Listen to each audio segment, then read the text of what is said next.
Fala galera, esse aqui é o primeiro episódio aqui do podcast ManufaturaCast. Meu nome é Paulo Guardiola. E eu sou o Rafael Borges. Então a gente tá aqui com uma situação, né? Esse aqui é o primeiro episódio, então vocês vão entender mais ou menos a dinâmica da coisa.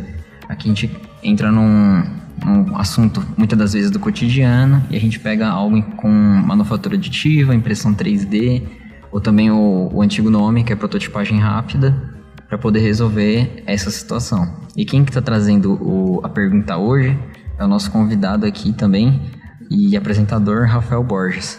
O que você tem a nos dizer sobre a pergunta de hoje? Então, Guardiola, eu tava pensando, né? Eu tenho um amigo meu que ele é deficiente visual, ele é cego. Ele teve um filho e durante a gestação do filho dele, ele não conseguiu, com os sentidos no qual ele tem, compreender como que o filho dele estava. Eu queria saber se existe alguma forma, se ele vier a ter outro filho durante a gestação da esposa dele, ele consiga compreender qual a situação do filho dele ou da filha, ou então mesmo um casal de cegos. Mas quando você fala compreender, você quer dizer ver como é que eles estão, esse mais ou menos esse sentido, só que sem a visão, na verdade Como eles não têm a visão, por exemplo, algum dos sentidos deles, isso, através do tato ou alguma coisa desse tipo. Entendi. Ainda tem mais alguma coisa a acrescentar ou sobre a pergunta? Não, acredito que seja isso, a princípio. Então, a primeira coisa que a gente tem que entender é que existem mais de uma tecnologia para você resolver essa solução, mas só tem uma que consegue resolver por completo. Sim. Porque assim, para você pegar algum objeto ou qualquer coisa e transformar ele para uma imagem na tela, existem algumas tecnologias que são muito famosas. Daí eu vou acabar citando uma de cada vez aqui. Vamos começar com a tomografia computadorizada. Você já ouviu falar nisso? Nunca ouvi falar. O que é? Então, esse aqui é legal. Você entra dentro de uma máquina e essa máquina lança uma radiação ionizante no seu corpo, que é o raio-x, e através de diferença de densidade ele consegue separar o que é osso e o que são órgãos e toda essa situação. E através dessa separação, o software consegue jogar isso numa linha com um gradiente de cores e jogar na tela para o radiologista conseguir enxergar o que é cada coisa para dar o diagnóstico no paciente. Legal. Então esse aqui é o primeiro caso de você transformar o corpo de alguém em uma imagem. Beleza. Agora essa tecnologia, quando você entra, ela entra tipo, num tubo mesmo e joga radiação no seu corpo e transforma ele não em algo 3D, mas ele como se ele fatiasse o seu corpo e cada fatia fosse uma foto. Então ele cria a cada 1 milímetro de distância uma foto de uma seção transversal do seu corpo. E essa seção transversal traz informações necessárias para o diagnóstico. Beleza, então vamos separar isso aqui. Isso aqui é a parte da tomografia computadorizada. Certo. Agora vamos para a parte que é o segundo caso, que é a de ressonância magnética.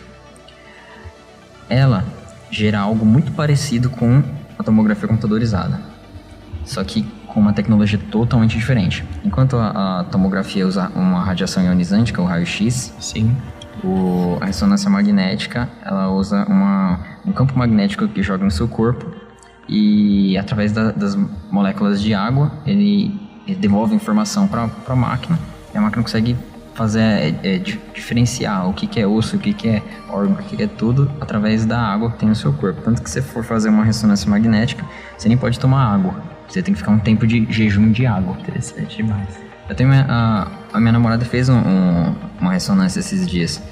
E é um negócio tão sensível, porque assim, quando você vai fazer uma ressonância, você tem que ficar alguns minutos lá na máquina, normalmente uns 20. Você não pode se mexer. Às vezes até se você respirar fundo, você já perde. O cara tem que tentar fazer de novo o ensaio. Enquanto a tomografia é questão de, 30 segundos, 1 minuto, você entrou lá, terminou. Então esse daqui exige um pouco mais de de paciência e tempo. E não são todos os pacientes que conseguem ficar dentro de uma máquina tão seguros assim ou parados. Às vezes o cara tá ansioso, ele tem claustrofobia ou algum tipo de situação que não consegue fazer com que o cara fique parado também. Autismo também. Autismo, é bem lembrado. E no caso dessa outra tecnologia, ambas eles geram uma imagem muito parecida. Então o radiologista consegue ir em cada situação, porque cada parte do corpo bem dizer, usa uma tecnologia diferente, ou ressonância, ou tomografia, para poder gerar essa imagem. Isso aí o médico mesmo disse.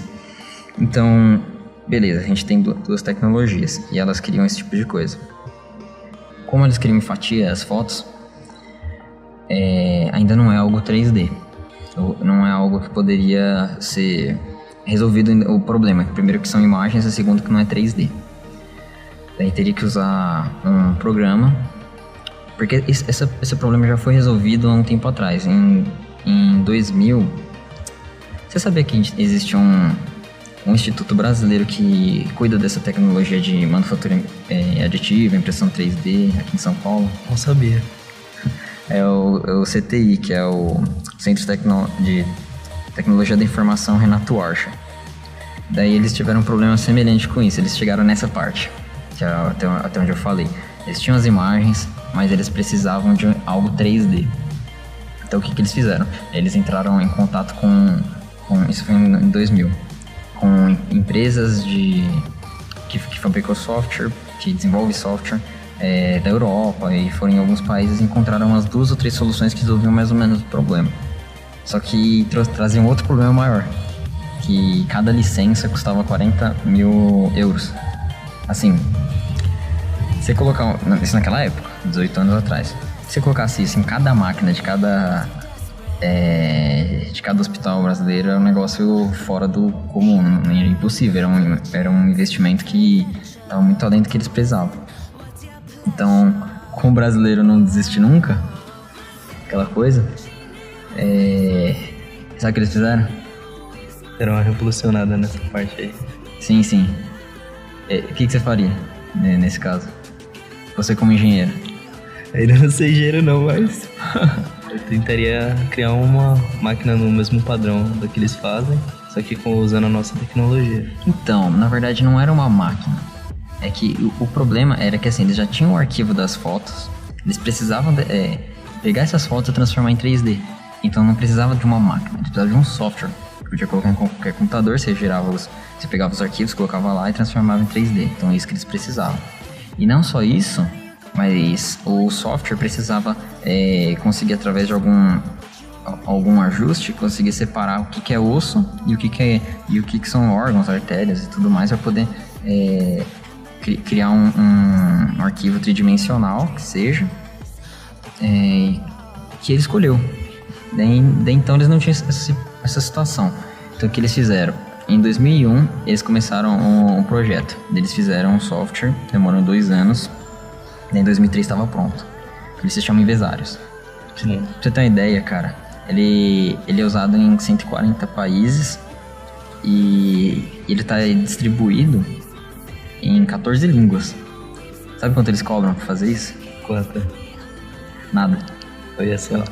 Software de graça. O cara tava cobrando aqui 40 mil euros pro cara e ele fez de graça. E detalhe, software é aberto, então quer dizer, você pode pegar o baixado através do site deles e desenvolver o que você precisar com ele. Utilizar na minha casa então também. Não, é possível. Desenvolver algumas tecnologias aí. Não, nada impede. Se você pegar alguma tecnologia que seja para você digitalizar algum material em 3D, que se você for ver, uma das tendências de hoje da engenharia reversa é você pegar algo que já existe, transformar aquilo num arquivo digital ou você desenvolve através disso. Você faz algum tipo de ensaio, usa um software que seja o ANSYS para simular resistência, tração ou algum tipo de situação. Você não precisa desenhar ele com todo o ângulo, tudo. Você pega ele já existente e você transfere para o computador. E se fosse fazer um modelo matemático, dá um trabalho Não, isso é gigantesco, né? muitas das vezes é algo muito inviável, porque às vezes a empresa acontece aquela coisa, né? Ela compra um produto da concorrente e quer testar ele dessa forma. Então, para ele poder pegar aquele negócio e desenhar, descobrir todo o modelo 3D através disso é um trampo muito violento. Então, é muito mais fácil fazer dessa forma. Então, beleza, a gente já tem os dois casos. Só que essa aqui é a primeira dificuldade, já foi resolvida com esse software que uma equipe brasileira já lançou. Daí, o segundo caso é o peso deles, porque assim, você pega uma tomografia que seja, cada fatia da seção transversal que ela faz no corpo de alguém, ele ocupa meio mega de arquivo. Só que, pra você ter uma ideia, se for fazer a ressonância, aliás, a tomografia da sua cabeça inteira, demandaria 100 megas, 100 megabytes disso. Só que assim, se você for pegar 100 megabytes só disso e jogar no computador daquela época, era uma situação bem complicada. E hoje você vai colocando mais detalhes no arquivo, então vai ficando mais complicado ainda. Sim. Daí acaba que o custo ele acaba aumentando também pelo computador que você precisa. E no caso do seu amigo, o que aconteceu quando ele estava lá voltando à pergunta inicial, né? Quando ele estava lá com a mulher dele. Os dois eram cegos ou era só ele? Somente ele é deficiente visual. Ah, então, tá. Foi uma situação que não eram os dois cegos, né?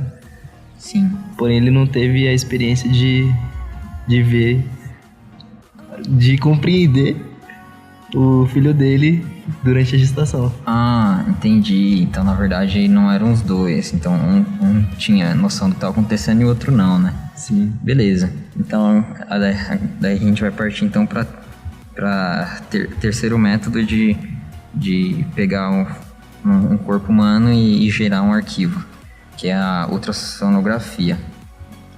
Você já ouviu falar dessa técnica, né, que a gente está comentando agora. Sim. Mas você sabe que ela não é só usada só no ambiente clínico, médico. Você sabe que ela é usada em muitas situações, né? Sim. Você lembra de alguma assim de cabeça? Assim, lá até na parte de biologia mesmo, os morcegos têm isso. Eles conseguem emitir um som, esse som bate e retorna. No momento que ele retorna, ele consegue até distinguir assim, a distância dos objetos. Isso é no mundo animal.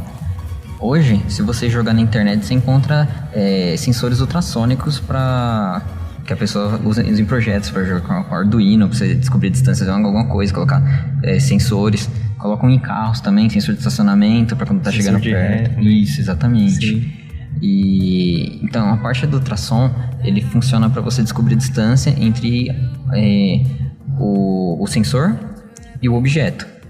Sim. Isso quando tem o ar como ambiente de propagação do ultrassom. E quando não tem, que no caso da mãe, existe uma outra situação diferente. Você sabe que ele é usado na mecânica para... O ultrassom é usado na mecânica para poder descobrir se uma chapa de aço ela tem uma trinca interna. Não sei se você já ouviu falar dessa situação. Sim, já ouvi falar dessa situação. Um teste de ultrassom. E como é que ele faz? Inclusive já fiz até na faculdade um teste desse. Sério? Como é que Ciência você... dos materiais. Como é que você fez? O que aconteceu? Tinha uma peça, né, que foi submetida a um tratamento térmico. Certo. Aí foi resfriada de uma maneira incorreta, né? Se a gente entrar no detalhe, dá um assunto bem complexo. Sim, sim. Mas, assim, por cima ela foi resfriada de uma maneira incorreta e gerou trinca nelas. E a gente, através desse método, verificou se nela existia trinca. Isso. Ah, mas como é que funcionaria? Ele pega o sensor ultrassônico, encosta na chapa do material e emite um som. Esse som ele não é captado pelo nosso ouvido. E a propagação dele no aço, que seja, que a gente está falando agora, tem uma velocidade. E essa velocidade é para ela chegar até o final da chapa e voltar.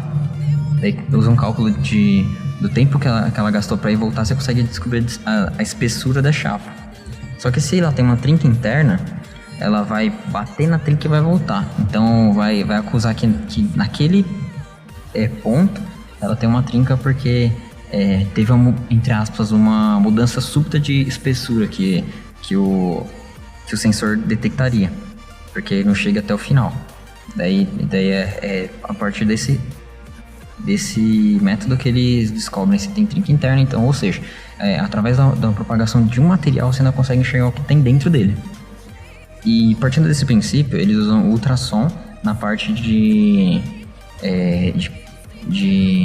do casal mesmo, na mulher que está tendo o filho, para quando o som bate na criança e retorna, tem uma distância, e essa distância é calculada em todo 360, entre aspas, né? Não chega a ser isso, mas para ficar mais fácil de entender. Daí essa distância é jogada num software. Esse software gera uma imagem em 2D na tela para a pessoa enxergar, tanto para o médico saber como é que tá a criança, se o desenvolvimento tá bom, e tanto quanto aquela parte solidária dos pais poderem enxergar o filho antes de nascer. Saber o sexo da criança. Também tem essa parte de saber o sexo da criança antes de nascer tudo. Tem gente que até cuida dessa parte pra não ver, pra só descobrir quando nascer. Também tem toda essa questão, né? Só que aí vai de casal pra casal. Faz chá de revelação. Tem isso também. Daí, beleza. Então a gente encontrou essas 3 maiores situações. Primeiro, não se usa tomografia computadorizada para poder ver o feto. Porque que é o primeiro caso que eu tinha falado. A tomografia computadorizada, ela usa uma radiação ionizante, que é um raio-x. Esse raio-x não se usa em feto, porque assim, pode danificar e atrapalhar o crescimento dele e tudo mais. Então, assim, não se tem realmente confirmação de que é algo verdadeiramente 100% prejudicial, mas tem indícios.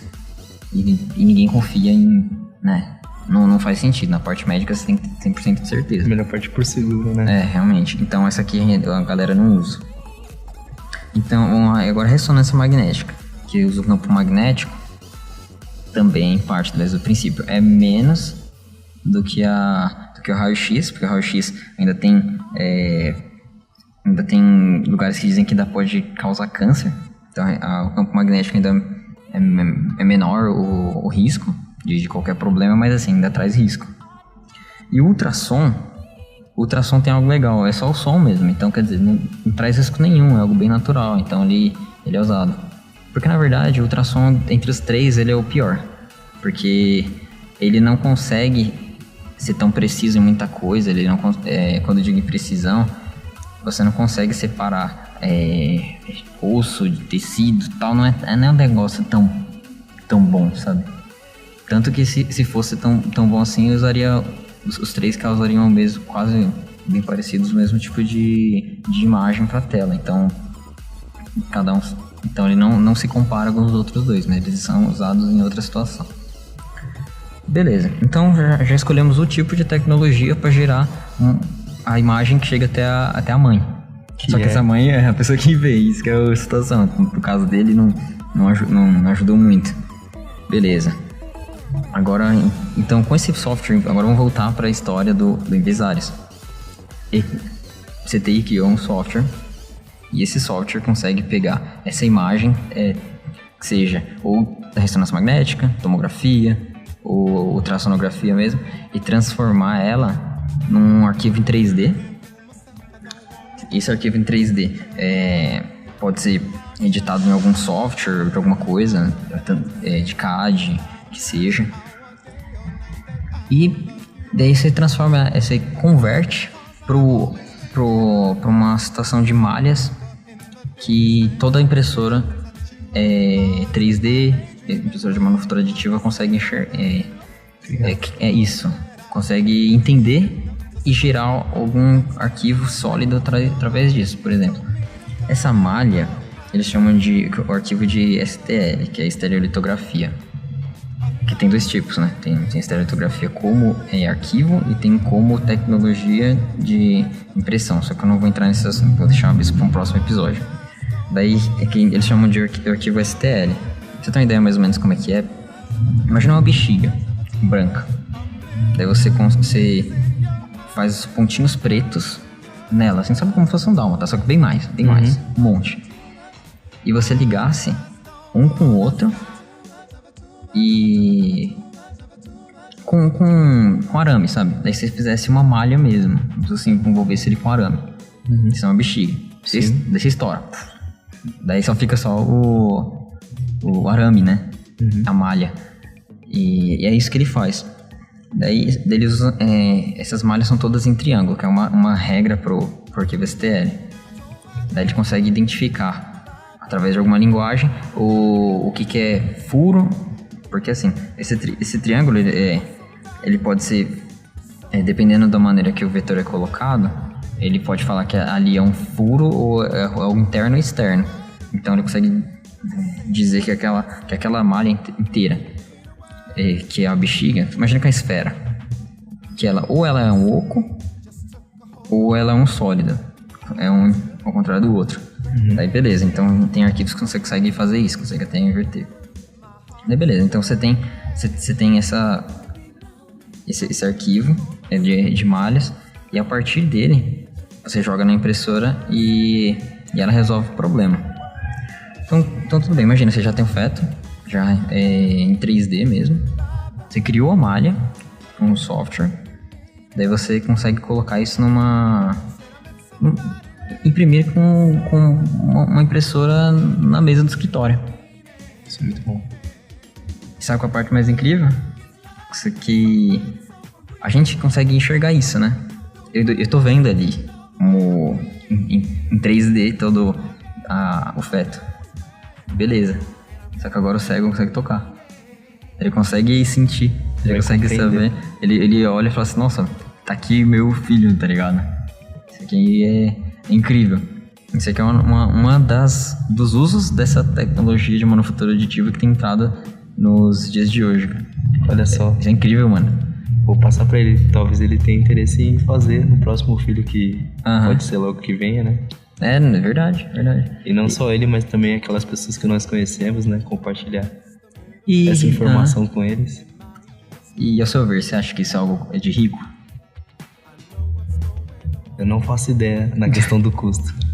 Mas acredito que não seja devido à tecnologia avançada da manufatura aditiva. Então, mano, ela é de graça. Olha só. Mano, é sério.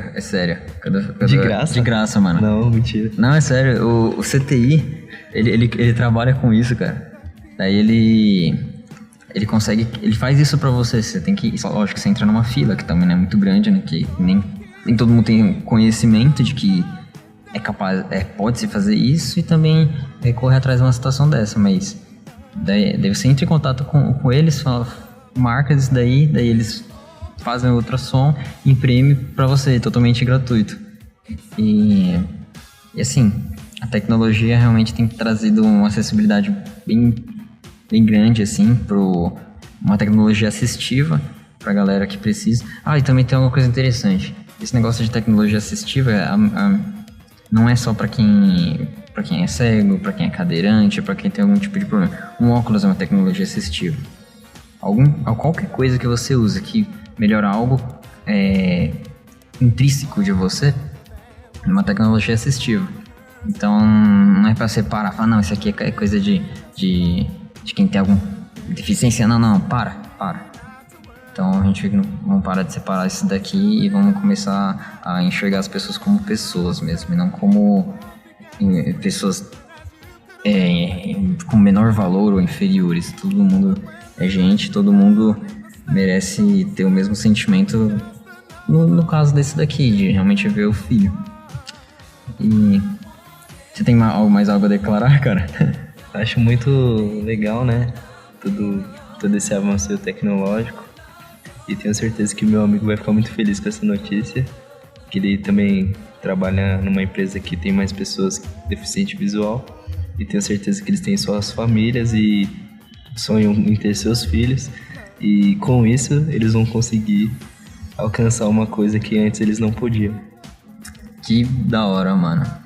Então aqui a gente termina o nosso primeiro episódio, né? De muitos, detalhe, do Manufatura Cast.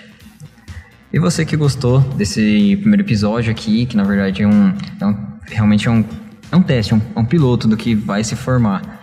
Então compartilhe, realmente coloque aí nas suas redes sociais. A gente vai disponibilizar isso aqui em MP3, para caso você precise ouvir durante o trajeto da sua casa para trabalho, casa, faculdade ou qualquer coisa assim. A gente vai colocar também nas mídias digitais, que seja no podcast de alguma maneira geral. Você vai encontrar a gente aqui nos aplicativos famosos que tem por aí.